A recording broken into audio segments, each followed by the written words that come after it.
여러분과 함께 하실 줄로 믿습니다. 오늘은 명절이기도 하고 하니까 양옆 앞뒤로 인사 나눌 때 새해 하나님의 축복 많이 받으세요. 이렇게 되시냐? 예. 새해 하나님의 큰 축복이 모든 가정들마다 임할 줄로 믿습니다. 예.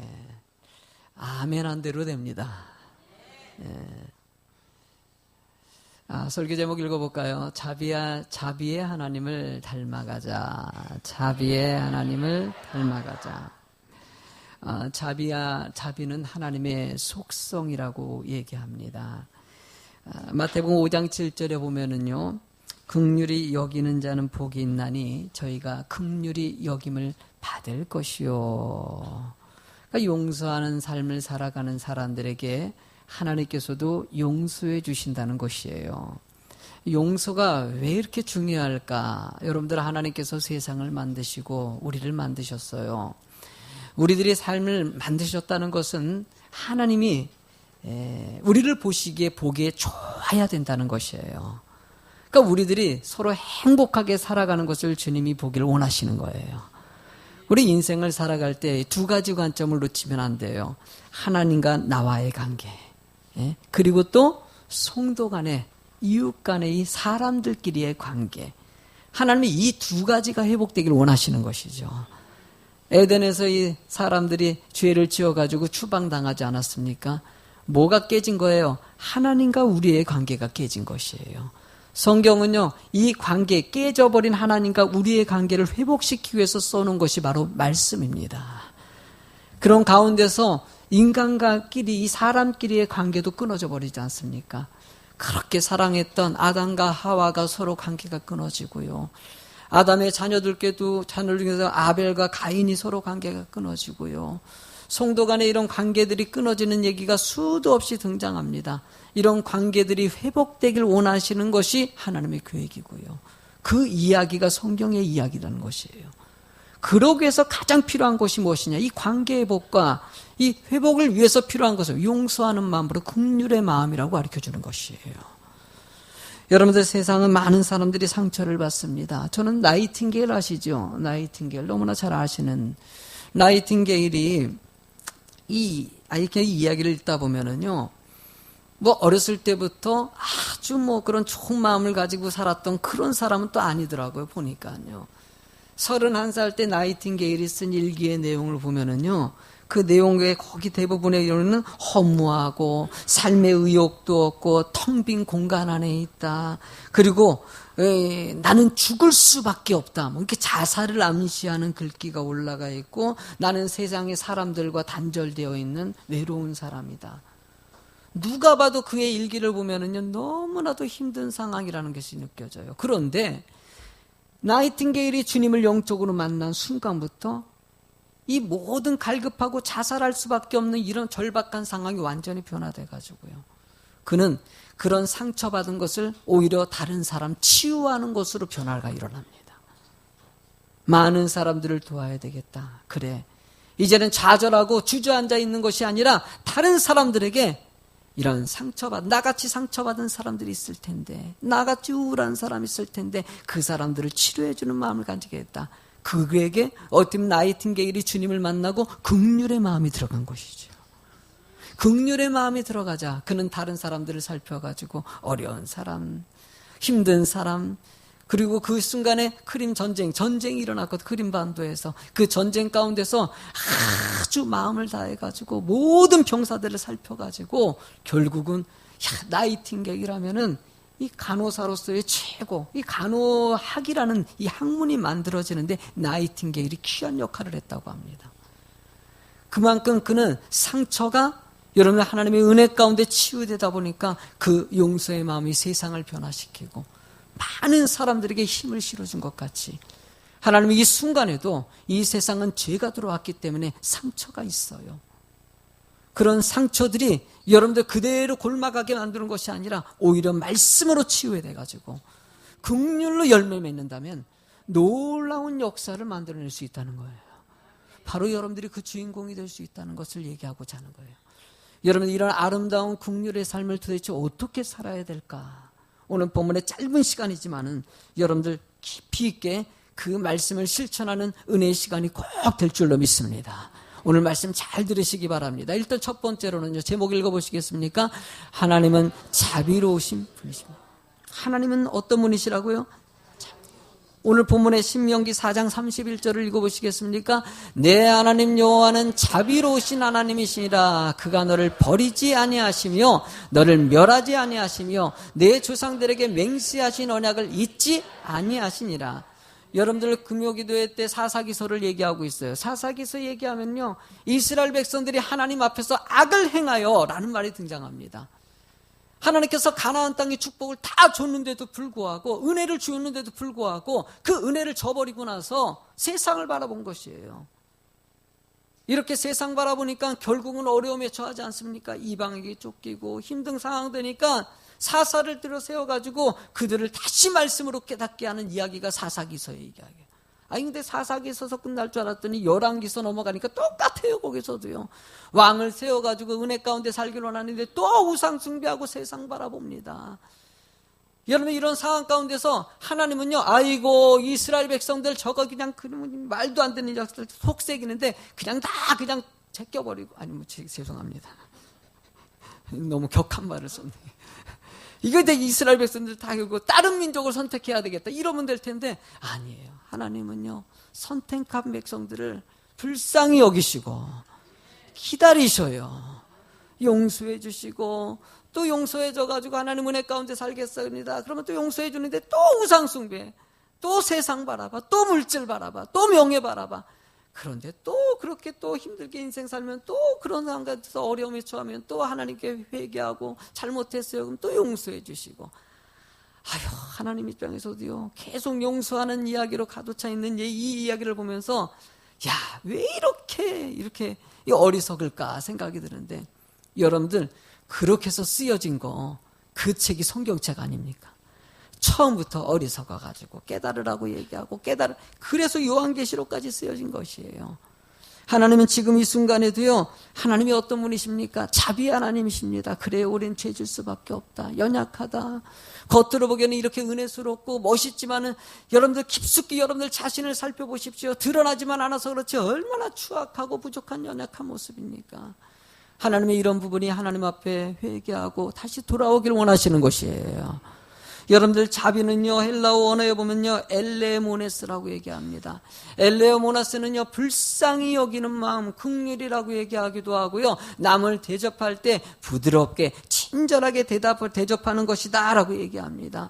하나님은 여러분들이 이런 불쌍히 여기는 마음을 간직하기를 원하시고요, 많은 사람들에게 친절하고 서로 간의 관계가 회복돼가지고 가족 같고 알콩달콩하게 살아가기를 원하신다는 거예요. 제가 이번에 명절기 가는데 친구들이 그럴 때 되면 또 인사치레로 전화 오지 않습니까? 연락이 왔는데요. 그래서 아이고 친구야, 어떻게 이렇게 오래간만에 연락 왔다 얘기하는데, 이 친구가 명절인데 어떻게 가족들하고 친척들 잘 만나고 잘 지내 그랬더니, 오늘 이번에 형님 집에 안 갈 거야. 그래서 왜 안 가? 형님 집에 가서 인사드려야지. 그랬더니 싸왔어. 싸가지고 그래서 형님하고 뭔 일 있었어? 자세한 얘기는 아직 제가 여기서 할 수는 없지. 어쨌든 간에 지금 안 좋아가지고 2년째 명절에 안 만나고 있다고요. 참, 그럴 때 마음이 아파요. 가족끼리만 함께 있어야 되는데. 그런데도 지금도 명절일 때 서로 가족끼리 만나야 될 텐데 만나지 못하는 가족들이 있을까요? 없을까요? 우리 집은 아닌 것 같으니까 못 느끼죠? 의외로 많이 있어요. 의외로 많이 있어요. 그만큼 관계가 두절되어 있다는 모습, 왜 그럴까요, 여러분들? 상대방이 이해하지 못한 일이 벌어졌기 때문이에요. 내게 피해를 줬기 때문에, 속상하기 때문이에요. 어떻게 내가 저 사람이 형제로 자랐는데, 여러분 이런 가운데 생기니까는 절대 친절함은 사라져버려요. 불쌍히 여기는 마음이 사라져요. 그러나 성경은요, 여러분들 그런 불쌍히 여기는 마음으로 이해하고 가라는 거예요. 왜냐하면은 그렇게 상대방 미운 너도, 너 자신도 그럴 수 있는 사람이라는. 여러분들 성경에 예수님께서 삭개오를 용서한 이야기가 나옵니다. 누가복음 19장 5절을 읽어보시겠습니까? 예수께서 그곳에 이르사 쳐다보시고 이르시되 삭개오야 속히 내려오라. 오늘 내 집에 유하여 하겠다 하시니. 삭개오 얘기는 너무나 많이 하죠. 여러분들, 예수님께서 삭개오 뽕나무 위에서 말씀 듣고자 했던 삭개오를 주목하십니다. 이미 하나님께서 삭개오를 알았던 것이에요. 삭개오야, 나무에서 내려와라. 그리고 내가 네 집에 가겠다. 근데 당시 이스라엘 백성들은 삭개오를 어떻게 바라봅니까? 세리입니다. 원수예요. 삭개오 집에 간다는 것은요, 여러분 역적이 되는 것과 똑같습니다. 예수님이요, 당시에 이스라엘 백성들에게 말씀을 전해야 되고 그들에게 내가 메시아라는 것을 알려야 돼요. 호감을 사야 될 필요가 있어요. 그런데 세리 집에 들어간다는 것은요, 호감 갖겠다는 것이 아니라 지금 많은 사람들에게 욕먹겠다고 스스로 선택한 거라는 거예요. 근데 왜 예수님께서는 세리 집에 들어갈까요? 사람들에게 욕먹을 뻔히 알 텐데. 여러분들, 이 5절 지나고 나서 6절, 7절, 8절 넘어가는 것은요, 사람들이 욕했던 얘기예요. 예수님 수근수근하면서 예수님, 아이고 저 사람 말이야 결국은 돈 때문이구나. 세리 집에 들어가는 거 보니까는 뭔가 얻을 게 있어도 어떻게 저렇게 못돼 처먹은 집에 갈까. 사람들이 예수님을 엄청나게 욕했어요. 제자들도 이해를 하지 못하는 것이에요. 어떻게 세리 집에 들어가냐. 그러나 예수님은요, 아무 그런 말 듣지 않습니다. 그냥 아무 말 듣지 않고 그냥 세리 집에 들어갑니다. 그리고 같이 식사합니다. 사람들은 엄청 욕했을 거예요. 밖에서도 엄청 욕했을 거예요. 그러고 나서 예수님께서는요, 19장 10절 말씀에 뭐라고 얘기하냐. 크게 읽어보세요. 인자가 온 것은 잃어버린 자를 찾아. 하나님은요, 구원받는 백성들이 넘쳐나기를 원하십니다. 세상의 죄 때문에 낙심하고 좌절되고 세상 가운데 살아가는 사람이 회복돼서 주님 안에 오기를 원하시는 것이지. 세리를 손가락질하는 너도 알고 보면 돈 때문에, 명예 때문에 그렇게 될 수 있는 존재라는 것이에요. 여인이 간음하고 붙잡혔어요. 당시에 율법으로 봤을 땐 돌에 던져서 죽이라고 하니까 많은 사람들이 돌을 붙잡고 여인을 돌을 쳐서 죽이려고 할 때 예수님이 계시니까, 예수님 어떻습니까? 물어보지 않습니까? 예수님께서 그때 뭐라고 대답하십니까? 죄 있는 자가 돌로 던져라. 죄 없는 자가.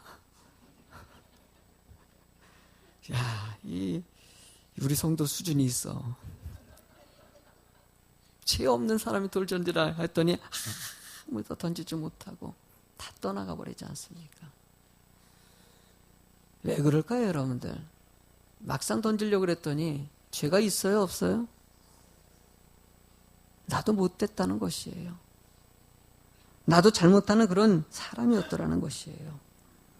하나님은 우리가요, 예수 믿는 사람으로서 그런 정말 너그러운 사람이 되기를 원하고 용서의 사람이 되기를 원하시는 거예요. 이유는 하나님께서 우리를 용서하신 자비의 하나님이시기 때문에 그 하나님을 좀 닮아가라는 것이에요. 저는요, 빌립보서 4장 5절 말씀 읽다 보면 참 읽어보실래요? 너희 관용을 모든 사람에게 알게 하라. 주께서, 참 이 말이 참 멋있어요. 너희들 모습들을 관용해요. 너그럽고 많은 사람들이 이해할 수 있는 그런 마음들을 세상 사람들에게 좀 보여주라는 것이에요.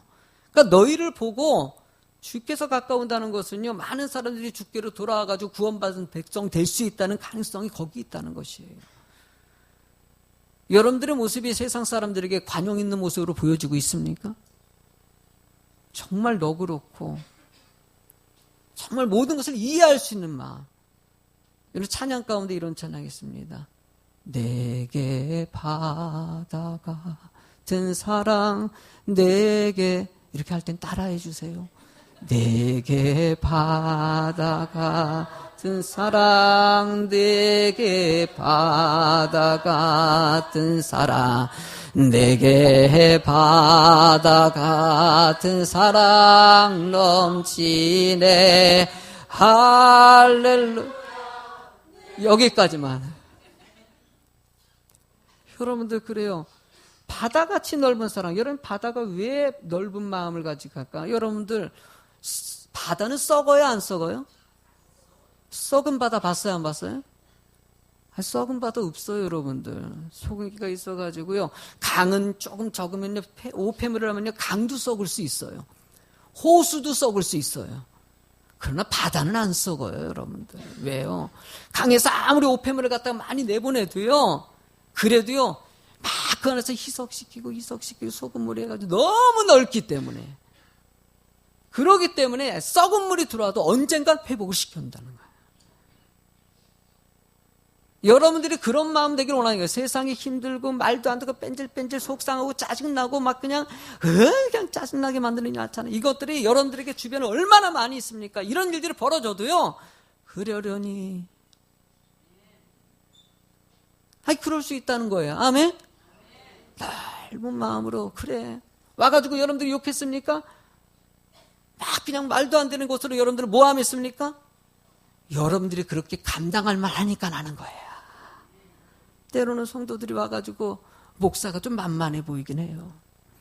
와가지고요, 막 저한테 화를 내고 막 그래요. 그러면 그랬어. 왜냐면 만만한 사람이 없으니까. 집에서도 없고 누구도 없으면은요, 그래도 조금 아는 사람이 목사니까 찾아올 때가 있어요. 온갖 말을 하면은요, 왜 내 앞에서 이러냐, 이런 것이 아니라, 그래, 다 얘기해라. 화낼 때도 누구랑 하냐, 가끔 가다가 아내랑 뭐 다툴 때 있어요. 막 아내가 화낼 때 그러면요, 가끔 아내가 왜 나한테 그래? 그러면 아내가 그래요, 남편이잖아. 내가 누구한테 해를 해? 그럼 내가 할 말이 없어요. 그래, 많이 하세요. 그만큼 서로 사랑이 되고 관계가 되면 하게 돼 있죠. 감당할 만한 믿음이 되길 원하시는 거예요. 좀 더 그런 마음 가지고 좀 이해하면 돼. 왜 사소한 일 가지고도 왜 이렇게 화를 낼까? 하나님은요, 그런 자비의 마음을 가지고 이스라엘 백성 용서한 것 같이, 너를 용서한 것 같이, 너 죽을 수밖에 없는데 천국 백성 만든 것 같이 여러분들도 좀 용서하는 마음 간직하라는. 여러분들 두 번째로는요, 자비는 너그러운 마음으로 좀 변화되는 것이에요.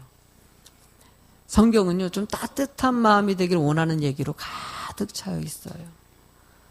야곱이 변화된 거 보세요. 명예 쫓아가고 사람 쫓아가고 물질 쫓아갔던 야곱, 그래서 애서 속이기도 하고 방황을 20년 동안 하지 않습니까? 그런데 시간이 지나면서 야복한 나루토에 선 야곱의 모습은요, 물질도 명예도 다 내려놓고 마음이 온유해집니다. 그 사이에 에서의 마음도 따뜻해집니다. 요셉의 이야기 보십시오. 베드로의 이야기를 보십시오. 바울 얼마나 강팍했습니까? 모든 사람들이 마음이 그렇게 강팍했던 마음들이 열려지는 얘기예요. 욥기서를 보면은요, 욥은요 정말 의인 중에 의인이라고 얘기했던 사람이에요. 그런데 여러분들 친구들이 와가지고 욥 막 그냥 그가 재산도 없어지고 거기다가 노예들도 그렇고 자식도 다 죽고 병들어서 아내도 막 이런 시간, 완전히 모든 고난이 다 닥치니까 주변 사람들이 네가 뭔가 문제가 있어서 그렇다니까 화가 나잖아요. 내가 잘못한 게 뭐가 있는데 내가 왜 이런 일이 벌어지냐고.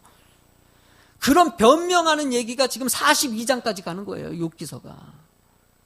그런 얘기 가운데 느껴지는 것은요, 욥이 그때만 해도 의로운 것 같았었는데 정말 좀 너그러운 마음 같은데 막상 상대방이 모함하는 얘기를 들으니까 간팍해지더라는 거예요.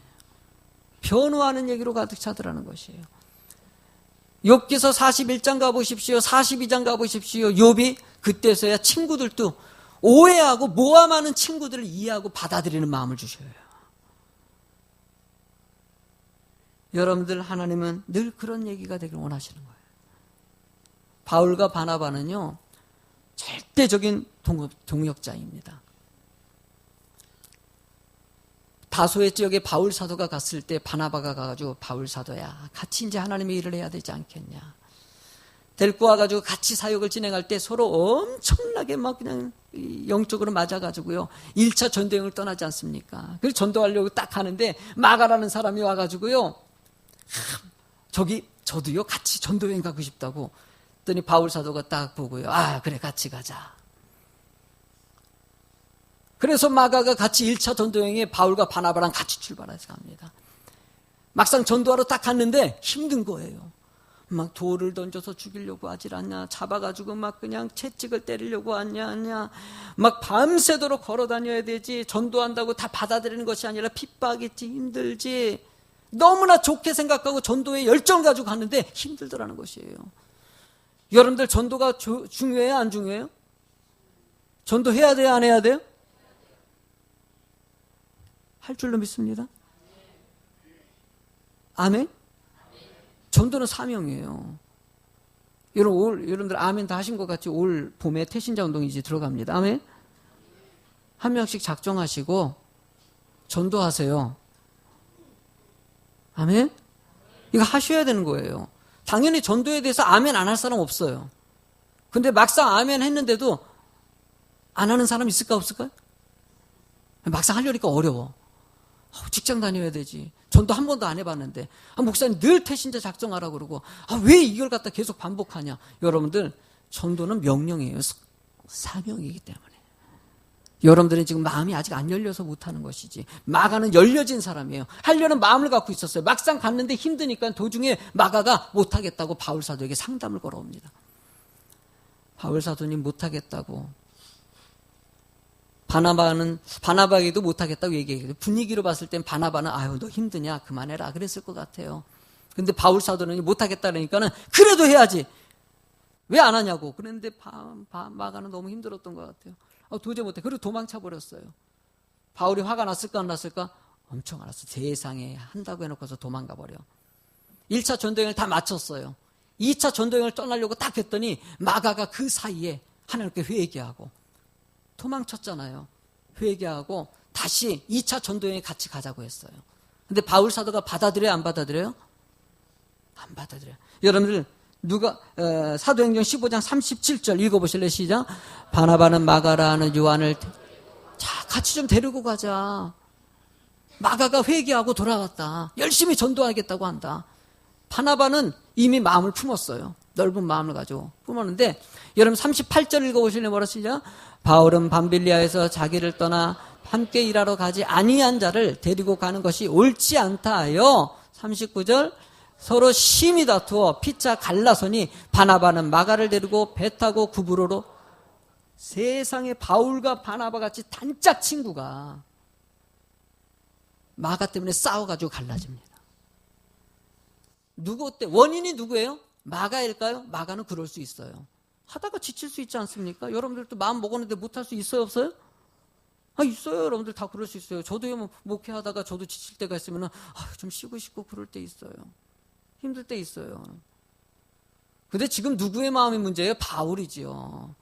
바울이 마가가 회개하고 돌아왔으면 받아줘야 되죠. 안 그래요? 여러분들 안 받아줘요? 나는 바나바 같았을 것 같아요. 나는 지금 마음으로 봤을 때. 근데 바울은 마가를 용서 못하고요. 오히려 바나바랑 헤어지면서까지 끊어버려요. 나는 마가 같은 사람하고 상종하기 싫다는 거예요. 아주 강박해요. 그랬던 바울이 시간이 지나고 그래서 죽기 직전에 왔어요. 디모데 후서는요. 바울 사도가 거의 죽기 직전에 쓴 서신서예요. 마지막에 여러분들 디모데후서 4장 11절에 읽어보시면 뭐라고 써있는지. 누가만 나와 함께 있느니라. 내가 올 때 마가를 데리고 오라. 그가 나의 일에. 바울 사도가 죽기 직전에 마가 좀 데리고 와. 내게 유익이 된다는 게 뭐냐면은 평생 마가를 갖다 그때 용서하지 못한 것에 대해서 마음에 걸렸다는 거예요. 마가가 온다면 내가 그에게 용서를 구하고 마가와 함께 은혜의 시간을 마지막 순간이라도 이 마음이 거기 담겨져 있는 거예요. 바울 사도가 그렇게 열정적으로 전도했지만은요 속에는 강팍한 마음이 있었다는 거예요. 인간이 그래요. 겉으로는 열정 있는데도요 속에는 아직까지도 해결하지 못한 이 악한 이 심성들이 잠기고 있다는 거예요. 하나는 여러분들이 좀 넓은 마음 되길 원하시는 거. 요셉 있지 않습니까? 형제들에게 팔렸어요. 노예로 갔어요. 요셉 입장이 저는요 조금 느껴지는 게 있어요. 제가요 옛날에 돈이 좀 필요했어요. 형제들끼리. 근데 돈이 필요한데 주변에 아는 사람 없으니까 막내 누나에게 그나마 우리 막내 누나가 좀 잘 사니까 진짜 돈 얘기한 적이 한 번도 없었어요. 한 번도 없었어요. 연락해가지고 30만 원이 필요했거든요. 정말 그 돈이 너무 지금 없어가지고 세상에 길이 없으니까 어쩔 수 없이 연락해가지고 수화기를 들었는데요. 누나, 전화 걸어가지고 누나 그랬더니 누나가 무슨 일이냐? 그래서 좀 할 말이 있어서 그랬더니 누나가 그 말에 대뜸 대답을 뭐라 그래요? 너 혹시 돈 빌리려고 그러냐? 너무 황당한 말을 하는 거예요. 그러니까 그거 있잖아요. 꼭 내가 빌려달라고 하려고 전화한 거잖아요. 어떻게 하라는지. 목소리 턴이 들켰나 봐. 어쨌든 그러니까는요. 속이 들키니까는 돈 얘기 못 하겠더라고요. 아니야. 돈 얘기하려는 거 아니야.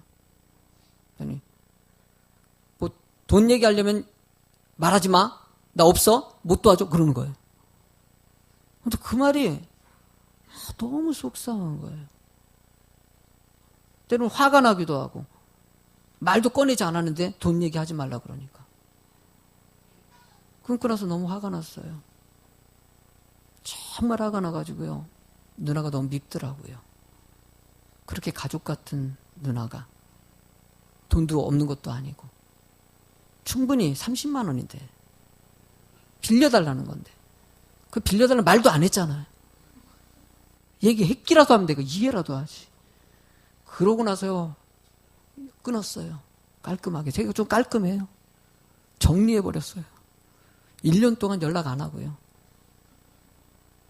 제가 좀 그때는 좀 제가 부족한 것 같아요. 1년 동안 연락 안 했더니 누나가 연락을 하더라고요. 너 왜 연락도 안 하니? 무슨 일 있니? 뭐 됐어. 뭐 그리고 그냥 명절에도 안 부딪히려고 얼굴 안 보려고 빨리 나오고.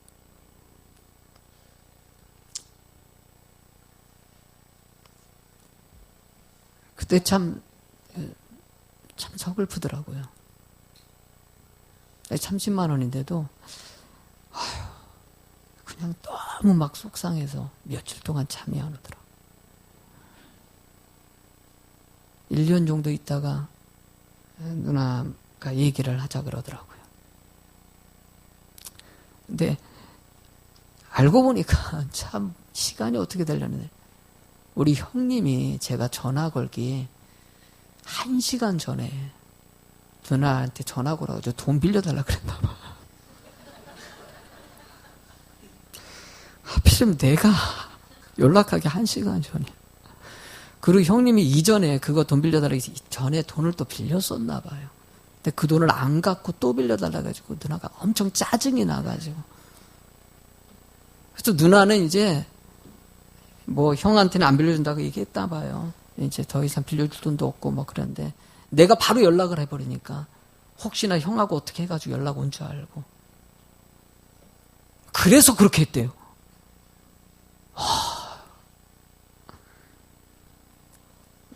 네, 그래서 얘기했죠. 사실 나 30만 원이 그때 필요해가지고 내가 연락하고. 근데 누나가 얘기하지 그랬냐고. 사실은 형하고는 큰 돈이 없고 돈 30만 원이면은 내가 안 빌려줄 게 아닌데. 그때 생각하니까 참 내가 1년 동안 누나 미워한 것도 정말 참 그래요. 사람이 좀 좋을 때는 좋다고요. 조금 그래주니까 참 사람 못 됐더라고요. 진짜 밉더라고요. 그래요. 이 성경 이야기를 보면요, 그래요. 그때 화 풀고 누나가 또 너무 웃긴 얘기했어요. 지금은 혹시 안 필요하냐 그러더라고요. 그때 좀 얘기했어야 했는데 한 100만 원 정도 기회를 놓쳐버렸어. 근데 성경에 보면요, 제일 가까운 사람을 통해 상처 많이 받아요. 아담과 하와도요, 제일 사랑했던 몇 뼈 중에 뼈요, 살 중에 살이라고 했는데 배반당하죠. 가인과 아벨 형제에게예요. 요셉도 형제에게예요. 야곱과 에서 형제에게예요. 예수님 12제자 제일 사랑했던 아끼고 있었던 제자들이 막상 십자가 못 박힐 때 다 도망가고 외면하고요. 배반해버려요. 성경은요 다 이런 얘기로 가득 차더라고요. 제일 가까운 사람이 배반하는 얘기. 성도들 가운데서도요, 제일 친했던 사람이 배반해가지고 그렇게 사랑하고 아껴 썼는데 한순간에 오해하고 한순간에 상처받으면서 원수가 돼버리는 일. 왜 이런 얘기를 할까? 하나님은요, 그걸 뛰어넘으라고 얘기하는 거예요. 좋을 때 좋은 것이 아니라 안 좋을 때도 사랑할 수 있어야 돼요. 좋을 때 좋은 건 뭘 누가 못합니까?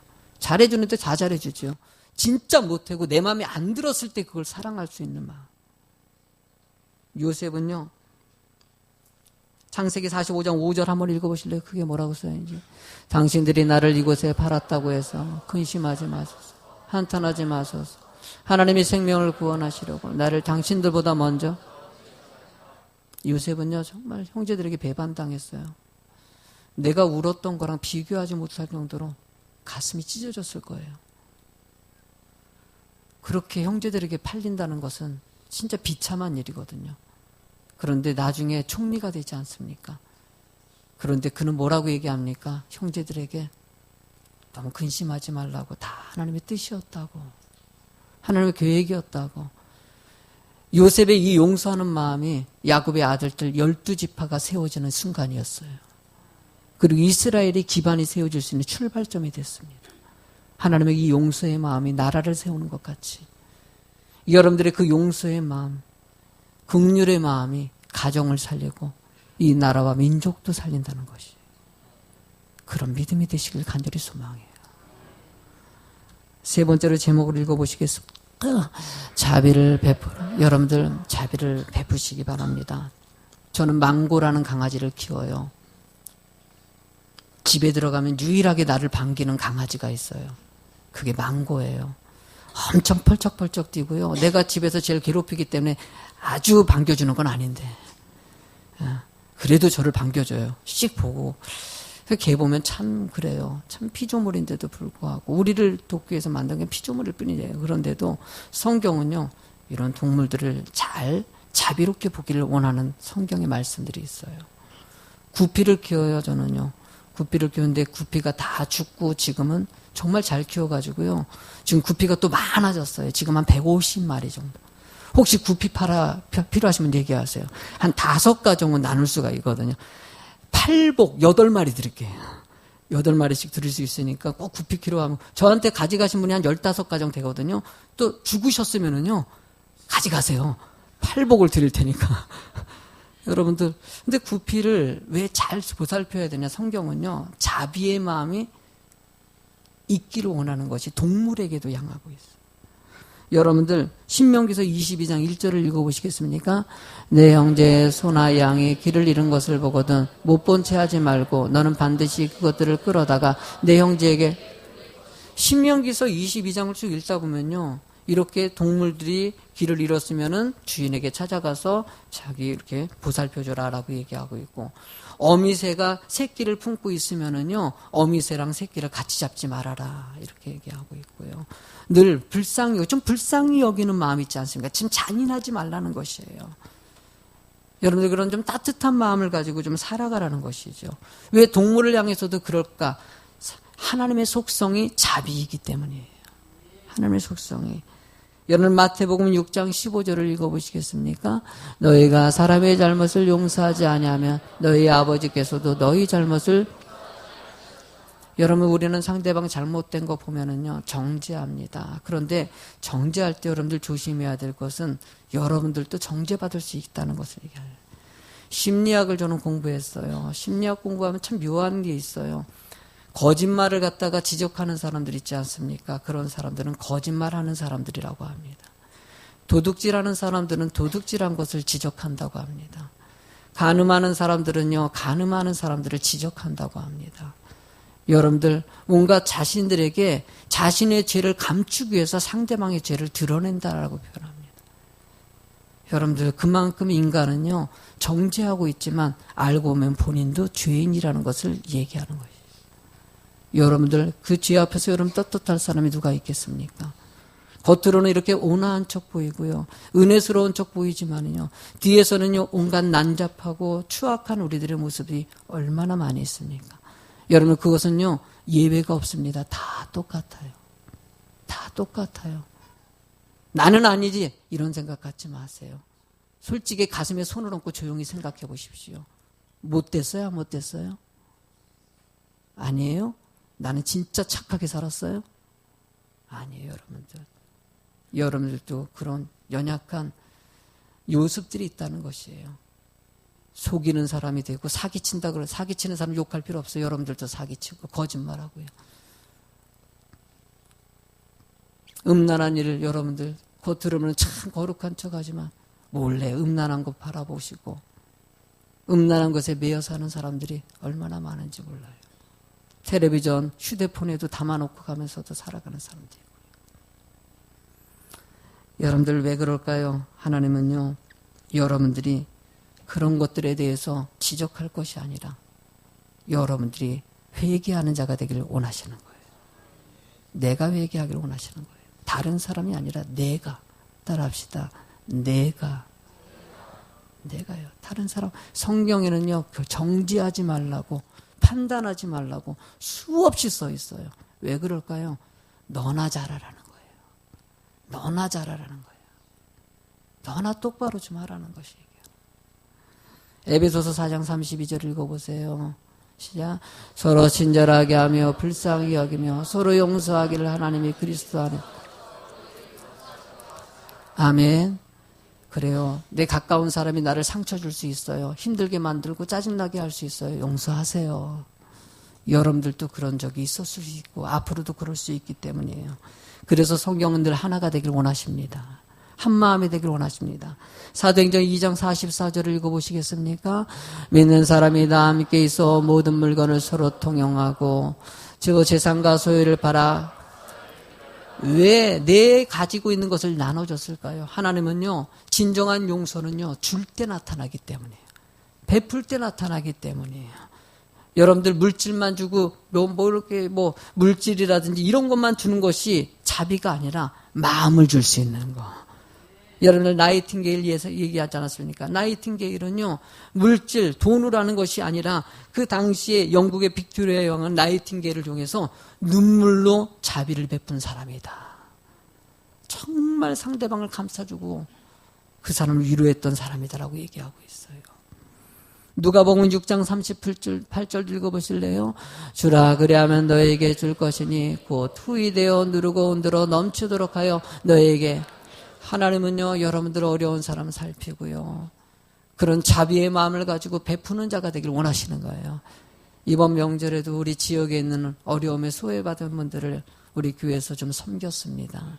여러분들의 구제임을 하신 것 가지고 할 수 있는 대로 좀 좋은 것 드리려고 애를 썼는데 다들 그래도 받고 좋아하시더라고요. 너무 고마워하시고요. 여러분들, 하나님은요, 비울 때 채워주셔요. 하나님이 왜 이렇게 물질 드리게 하셨을까? 왜 이렇게 11조 드리고 헌금하게 하셨을까? 저는 제가 전에 교회 섬겼을 때요, 물질에 대한 제가 트라우마가 좀 있어요. 왜냐하면 전에 계셨던 섬겼던 우리 박일선 목사님이 물질을 많이 강조하셨던 분이시거든요. 그래서 그 목사님이 그렇게 강조해서 그런지 헌금을 참 많이 해서 성도 숫자에 비해서요, 우리 교회는 성도 숫자에 비해서 헌금이 되게 안 들어오는 교회예요. 헌금을 거기는 엄청 많이 하셨어요. 숫자에 비해서. 다른 교회도 몇 배 정도 됐으니까요. 그래서 야, 이렇게 헌금이 많이 들어올까? 예배 때마다 들어와요. 그러니까 우리도 주일날 예배만 드리고 거기서도 오후 찬양 예배라든지 주일 수요 예배라든지 금요 예배 헌금은 안 올리거든요. 헌금 안 걷거든요. 근데도 강단에 꼭 한 15장 정도 평균 헌금이 계속 올라와요. 축복받고. 그래서 야, 이렇게 드리는 게 축복 이렇게 할까 그런데 그래가지고요, 대흥교회 내가 볼 때마다 거긴 축복이 많이 임했어요. 성도들이 엄청 복을 많이 받았어요. 사업들마다 잘 되고 자식들도 잘 되고 풀려지는 것을 보면서 뒤돌아보니까는요, 저는 너무 헌금 강조하는 것이 안 좋다 이렇게 막 트라우마 쌓였는데 알고 보니까 드리는 것을 가르쳤더니 복이 임하더라는 거예요. 하나님이 그렇게 채워주시더라는 거예요. 교회는 그런 것 같아요. 그래요. 나누고 베풀고 희생하는 거예요. 자비의 마음이 들어가면 주고 싶어져요. 없어도 나누고 싶어지고요. 우리 주일학교 비전센터를 위해서도요, 그래요. 큰 돈 필요해요. 여러분들 아이들 사랑하는 마음만 있으면요, 충분히 드리게 돼요. 여러분들 꼭 억지로가 아니라 자연적으로 그런 마음을 하나님이 주셔요. 왜? 채워주시기 때문이죠. 여러분들 이렇게 긍휼의 마음이 있는 사람들에게 또 드리게 돼 있다는 거예요. 야고보서 2장 13절을 읽어보시겠습니까? 긍휼을 행하지 아니하는 자에게는 긍휼이 없는 심판이 있으리라. 긍휼은 심판을 이고, 아멘. 하나님은요, 드릴 때 축복을 주신다는 거예요. 나누고 긍휼을 베푸는 자에게 복을 주신다는 거예요. 저는 우리 은빈이가요, 2살, 초등학교 2학년 때 제가 돈 2,000원이 필요해가지고요, 아들에게 2,000원을 달라고 한 적이 있었어요. 그랬더니 우리 아들이요, 아주 멋진 아들이에요. 저한테 2,000원을 빌려줬어요. 2,000원, 얼마나, 그 돈, 초등학교 2학년은 돈 예민하거든. 절대 안 줄 때. 그 너그러운 마음을 가지고 나한테 2,000원을 갖다가, 그리고 뭐라 그랬냐면 더 멋진 말을 했어요. 아빠 써도 돼. 우리 아들이 그런 아들이에요. 그러고 나서 나중에 여러분들 우리 아들에게 얼마를 주는 줄 아세요? 10,000원을 줬어요, 내가. 이쁘잖아요. 안 이뻐요? 나만 그러나? 여러분도 그럴 것 같아요? 안 그럴 것 같아요? 야, 정말 좋더라고요. 10,000원 줬어요. 그랬더니, 아빠, 왜요? 그랬더니, 용돈이야. 기껏해요. 그때 당시에 용돈이 한 3,000원 줬나? 이랬거든요. 2,000원 줬나? 근데 자기 용돈을 나한테 줬으니. 세상에, 하나님은요, 그런 하나님이시죠. 여러분들이 주고 싶어 하시는 분이에요. 긍휼의 마음으로 베푸세요. 나누세요. 주님이 채워주는 놀라운 역사가 임할 줄로 믿습니다. 우리 이 찬양이 떠오르더라고. 내가 먼저 손 내밀지 못하고 이 찬양이 떠올라서 이 찬양을 준비했어요. 한번 같이 불러볼까요? 아멘. 내가 먼저 손 내밀지 못하고 내가 먼저 용서하지 못하고 내가 먼저 웃음 주지 못하고 이렇게 머뭇거리고 있네. 내가 먼저 손 내밀기 원했고 내가 먼저 용서하기 원했고 내가 먼저 웃음 주길 원했네. 나는 어찌된 사람인가. 오 강교한 나의 입술이여 오 옹졸한 나의 마음이여 왜 나의 입은 사랑을 말하면서 왜 나의 마음은 화해를 말하면서 왜 내가 먼저 젖을 수 없는가. 왜 내가 먼저 손해볼 수 없는가. 오늘 나는 오늘 나는 주님 앞에서 주님 앞에서 몸둘 바 모르고 이렇게 흐느끼며 서 있네. 어찌할 수 없는 이 맘을 주님께 맡긴 채로 내가 먼저 섬겨주길 못하고 내가 먼저 이해하지 못하고 내가 먼저 높여주지 못하고 이렇게 고집부리고 있네. 그가 먼저 섬겨주길 원했고 주여 그가 먼저 이해하길 원했고 그가 먼저 높여주길 원했네. 나는 어찌된 주님 우리를 용서하여 주소서. 오 추악한 나의 욕심이여 오 서글픈 나의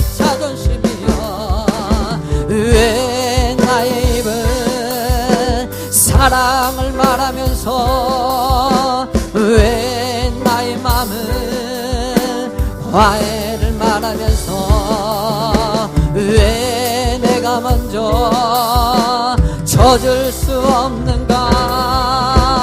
왜 내가 먼저 손해볼 수 없는 오늘 주여 나는 오늘 나는